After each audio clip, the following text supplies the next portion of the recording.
قل هو الله أحد الله الصمد لم يلد ولم يولد ولم يكن له كفوا আল্লাহ বলেন হাবিব ওদেরকে জানিয়ে দেন, দুনিয়ার মানুষদেরকে জানিয়ে দিলেন, শোনো আমি আল্লাহ এক, যার কোনো দ্বিতীয় নাই, যার কোনো বংশ নাই, যার কোনো আত্মীয় নাই, যার কোনো পরিবার পরিজন নাই। আমার আল্লাহ বলেন বান্দারে আমি আল্লাহ এক, আমি কারো জন্ম দিই নাই, কারো থেকে জন্ম নিই নাই। আসমান জমিনের মধ্যে, আসমান এবং জমিনের মধ্যে যত জায়গা আছে, যত সীমা আছে, এর মধ্যে আমার সমতুল্য, আমার সমকক্ষ আর কেউ নাই। জোরে বলেন ঠিক কি? কেউ আসেনি। হায়াতের মালিক কে? রিজিকের মালিক কে? সম্মানের মালিক কে? এই জমিনের মালিক কে? সব কিছুর মালিক আমার আল্লাহ। আল্লাহ বলে বান্দারে আমি ছাড়া কেউ নেই, তবে তাকে পাওয়ার জন্য একটা মাধ্যম আছে, জানায় দে আমার আল্লাহ লা ইলাহা ইল্লাল্লাহ মুহাম্মাদুর রাসূলুল্লাহ। এখানেও আল্লাহ কয় লা ইলাহা, নাই কোনো ইলাহ, ইল্লাল্লাহু এক আল্লাহ ছাড়া, আমি ছাড়া কেউ নাই। আসমান জমিনের মধ্যে সব কিছুর মালিক আমি, হায়াতের মালিক আমি, রিজিকের মালিক আমি, দ্বন্দ্ব লদ্দিয়ার মালিক আমি, সব কিছুর মালিক আমি। তবে আমাকে পাওয়ার জন্য একটা মাধ্যম আছে, একটা ঠিকানা আছে, সেই ঠিকানা হলো নবী মুহাম্মদুর রাসূলুল্লাহ। জোরে জোরে চিল্লায়া বলা যাবে না মারহাবা। এ দুনিয়ার মুসলমান শুনে নাও, তাহলে কেন ভুলবেন? নবীরে তো ভোলার কোনো পথ নাই। আল্লাহ পাক ঠিকানায় হলো রাহমাতুল লিল আলামিন। ঠিক কি না? আল্লাহ পাক ঠিকানা কে? আল্লাহ পাক ঠিকানা হলো রাহমাতুল লিল আলামিন। সেই নবীকে যদি ভুলে যায় আল্লাহ পাক সম্ভব নয়। আর আমি এই জন্য মাঝে মাঝেই ফতোয়া দিই, শুনেলাম রুহুল আমিন সিদ্দিকের ফতোয়া হলো আল্লাহ আমার নবীকে বাদ দিয়ে যারা আল্লাহকে পাইতে চায় এই দুনিয়ার জমিনে তারা হলো আল্লাহওয়ালা কাফের। দাড়ি টুপি জুব্বা পাগড়ি সব ঠিক আছে, কিন্তু যার অন্তরের মধ্যে নবী নাই, তার ভিতরে কোনো আল্লাহ নাই, যার ভিতরে নবী নাই তার ভিতরে আমার আল্লাহ থাকতে পারে না। তার কর্মের ভিতরে আল্লাহ রাজি নাই, তার ধর্মের মধ্যে আল্লাহ রাজি নাই। কারণ আগে আমার নবী লাগবে, ঈমান নামের বস্তুটা লাগবে। সেই ঈমান নামের বস্তুটা হলো রাহমাতাল লিল আলামিন। জোরে বলেন ঠিক কি না? হ্যাঁ মুসলমান শুনে নাও, আপনারা কাফের দেখেছেন, আল্লাহ কাফের দেখেন নাই। আল্লাহ কাফের অভাব নাই। বাংলাদেশে অনেক শায়েখ আছে যারা নবীর নাম শুনলেই যাদের কষ্ট হয়। জোরে বলেন ঠিক কি না? এটা মিলাদুন নবীর পোস্টার দেখলেই কষ্ট হয়, জশ্নে জুলুসের নাম শুনলেই তাদের কষ্ট হয়। জোরে বলেন ঠিক কি না? এই জমিনের মধ্যে এরা হলো আল্লাহওয়ালা কাফের। এই আল্লাহওয়ালা কাফেরদের অন্তরের ভিতরে নবী বলতে নাই, নবীর প্রেম নাই, নবীর মহব্বত নাই। তারা ডাইরেক্ট আল্লাহকে পাইতে চায়।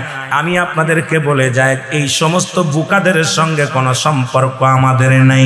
আমরা আমার নবীর মাধ্যমে আল্লাহকে পাইতে চাই। নবী যদি রাজি হয় আল্লাহ রাজি হবে, এর মধ্যে কোনো সন্দেহ নাই। জোরে বলেন ঠিক কি না? হয়ে যান করলেই না নাও মাঝে রামার মৌসল মান হয়ে যা করলেই না এ বাদ আল্লাহ আল্লাহ আমল করে মরবে যে জন আল্লাহর জান্নাত পাবে সে জন। আমল করে মরবে যে জন আল্লাহর জান্নাত পাবে সে জন। হাওসর মাঠে নবীর দিদার, হাওসর মাঠে নবীর দিদার হবে ভাই তখন তোমার, হবে ভাই তখন। আল্লাহ আল্লাহ